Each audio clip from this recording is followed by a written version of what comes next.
Good morning, children. Today we are going to move on to the further reactions that we had already started the kinds of reaction in the previous class. We are going to see further the different reactions. So the second reaction that we are going to start today is the decomposition reaction. Underline the 3 lines, children. And decomposition reaction is the one in which a bigger compound breaks into 2 or more simpler substances. The reaction is also known as a decomposition reaction, right? Now this decomposition reaction is just the opposite of the combination or the synthesis reaction, where 2 or more elements or compounds were combining together to form one substance, that is one product. Over here, one reactant breaks into 2 or more products. It is just the opposite of the first one. Okay, now we see here certain reactions are given, children. On the next page, we are going to see that. See the first reaction that is given of potassium chlorate. KClO3 is potassium chlorate. When it is heated, then it breaks down into 2 things, that are the 2 products. First is potassium chloride, as you can see, and the second one is the element that is oxygen, right? So 2 KClO3 breaks into 2 KCl plus 3 O2. See the next reaction, copper carbonate. Copper carbonate breaks, when heated, breaks into copper oxide plus carbon dioxide. Mercuric oxide breaks into mercury and oxygen. Silver oxide is breaking into silver and oxygen, and red lead is breaking down into lead monoxide and oxygen. Children, you have to write all these reactions in your notebook along with the definition of this reaction. Okay, now there are certain things given more on this page. What do you observe? We are going to see that. What do you observe in the first one, children? When mercuric oxide is heated. Now see the first test tube. Mercuric oxide is taken over here. Okay, and it is orange red in color. And when this mercuric oxide is being heated, what do we observe? We see that the orange red mercuric oxide decomposes. Decomposes means, children, it breaks to form mercury and oxygen. Now because oxygen is a gas, so oxygen escapes out, you can't see it, but if you bring a burning splinter near the mouth of the test tube, you will be able to identify that the gas is oxygen that is coming out. But what will we observe on the test tube, children? We see a silver mirror. See, silver mirror. Why? Because mercury is silver in color and it sticks to the sides of the test tube and it starts appearing to be like a mirror. Now where have you seen silver, children? You have all seen silver in the thermometer. The liquid that is filled inside the thermometer is mercury, and you can see it how it appears to be silvery and bright. The reaction is given over there. Let's see the reaction. 2HgO will break into 2Hg plus O2.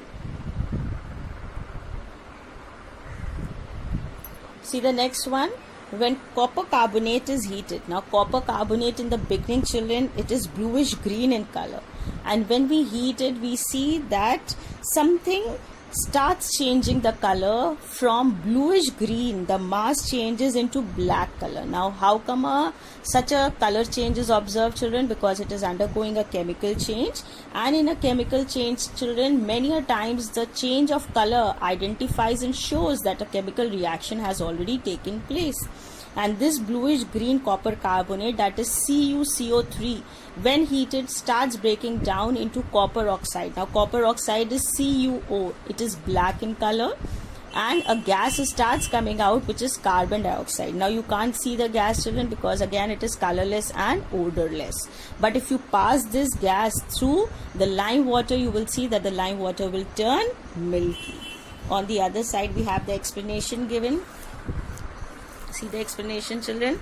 On heating, bluish green this carbonate, that is the copper carbonate, decomposes to give you a black colored copper oxide and carbon dioxide, right? And this carbon dioxide is also used as an extinguisher gas, so it can extinguish a burning splinter.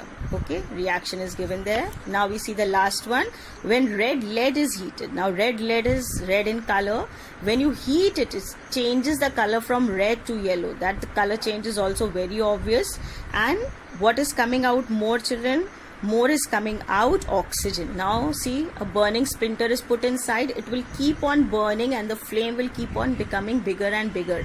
Depends upon how much oxygen gas it is getting. The more it gets the gas, the bigger the flame will be produced.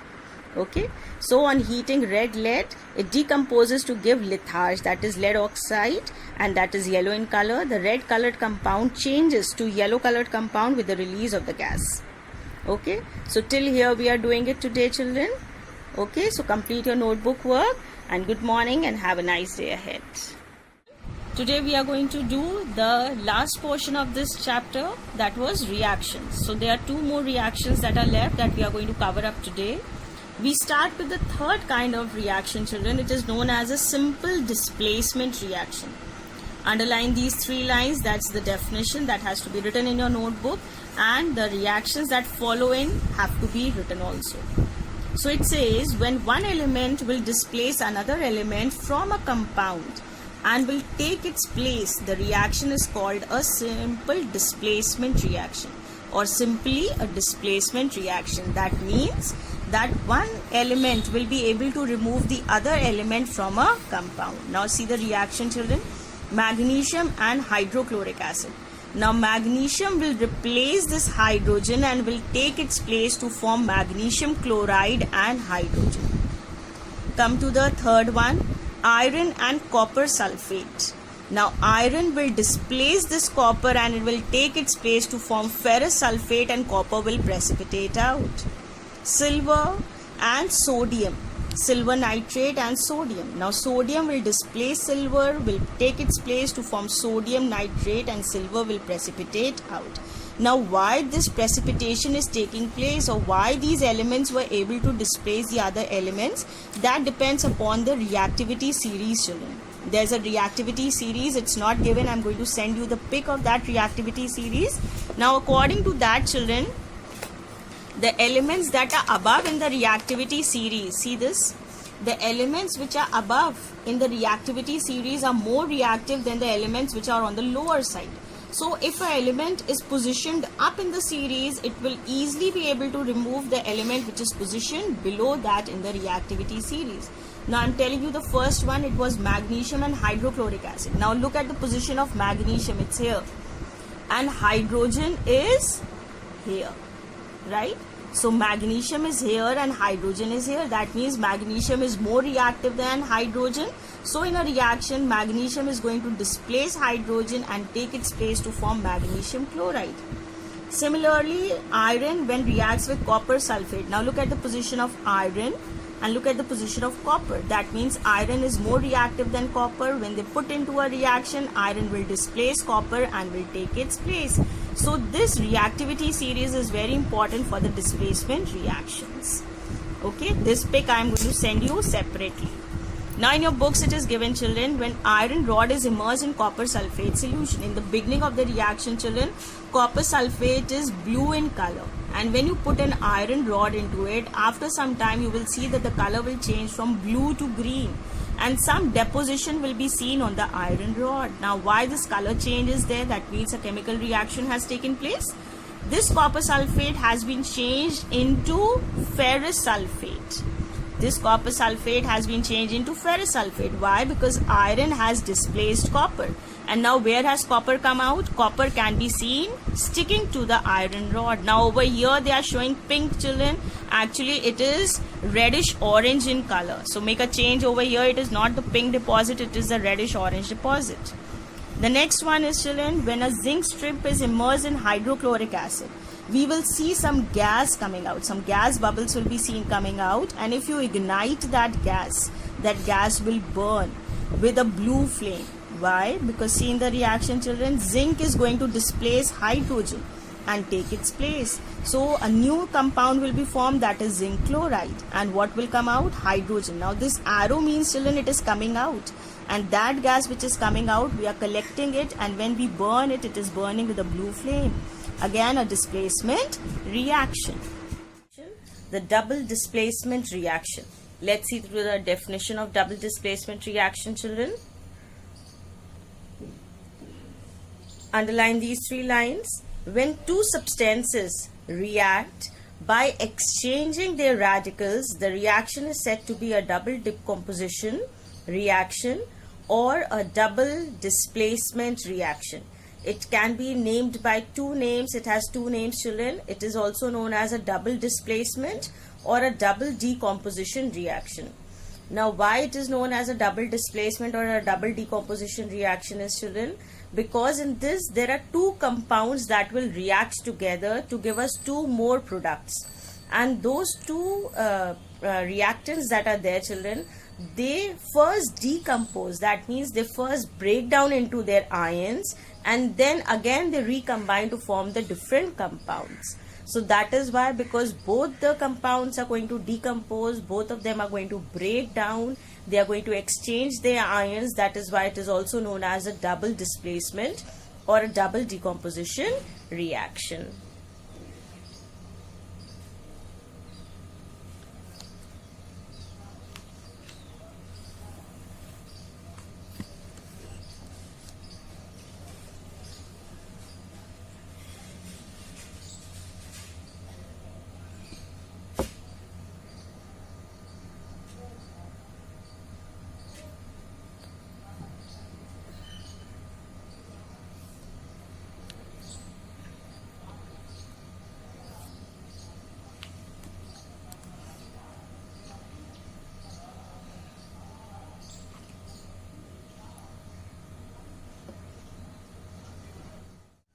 Okay, children, we see certain reactions that are given in your book according to that. Now, the figure you can see it yourself, how ABCD, with ABCD they have tried to explain.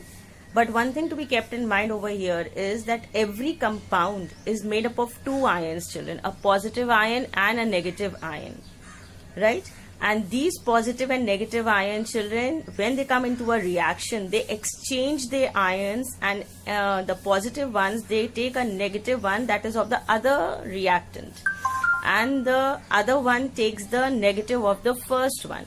Like I'm showing you over here, I have written a plus and a minus. See, in sodium hydroxide, sodium is a plus, has a plus sign because it is a positive ion. Hydroxide has a negative sign because it is a negative ion. Similarly, in HCl, hydrogen has positive sign because it's a positive ion. Chlorine has negative sign because it's a negative ion. So when they come together in a reaction, they exchange their ions and they form a new compound which is known as sodium chloride and water. Again, sodium chloride will have a positive sign of the sodium and chlorine is negative. That means they have exchanged their ions. Look at sodium nitrate and hydrochloric acid. Similarly, sodium will now come with chlorine to form NaCl, that is sodium chloride, and the hydrogen and the nitrate part will come together to form the nitric acid. Silver nitrate and hydrochloric acid will form silver chloride and nitric acid. Okay, then see the next one. Sodium chloride and nitric acid, when they will come together, they will form sodium nitrate and hydrochloric acid. Right? Now, there is even an activity given over here in your books. Have a look at that, children. That when silver nitrate solution is added to sodium chloride, when both of them are added together, children, the residue which is of silver chloride can be seen. When the silver nitrate solution is added to sodium chloride, they will exchange their radicals and form a white precipitate. Underline the line, children. They will form the white precipitate of silver chloride. See, the white residue of silver chloride can be seen. Now look at it. I am trying to explain you the same thing again. I have written sodium hydroxide and hydrochloric acid. I will break this sodium hydroxide into two ions, children. That is, sodium is the positive ion and hydroxide is the negative ion. Similarly, the hydrochloric acid can be broken down into two ions. Hydrogen is the positive ion and chlorine is the negative ion, the chloride ion. Now they will exchange their ions. See, sodium, now this is a positive. This will not combine with a negative, that is hydroxide, but it will go and combine with a negative, that is chlorine. Similarly, hydrogen will not combine with chlorine. Now it will go and combine with the hydroxide, that is the negative. So the positive and the negative will again come together to give us the product, that is sodium chloride and water. Now this sodium chloride and water has the positive and the negative ion, positive and the negative ion. That means it has to be neutral. The positive and the negative ions will cancel the powers of each other and they will become neutral. Similarly, look at silver nitrate and hydrochloric acid. Silver nitrate breaks into silver and nitrate, and hydrochloric acid breaks into hydrogen and chlorine. Now see, silver has a positive ion, nitrate has a negative ion, again hydrogen has a positive ion and chlorine has a negative ion. They will exchange their ions and they will form the new compounds which are known as our products. So this silver and chlorine comes together to form silver chloride, and hydrogen and nitrate comes together to form the nitric acid. So because this is breaking down, two of them are breaking down, so it is a double decomposition, and because the ions are exchanging their radicals, the ions are coming together with the other groups to form the compound. That is why it is also known as the double displacement reaction. They are getting displaced, their position is getting displaced and the compounds are breaking down. So double displacement or a double decomposition reaction. Okay.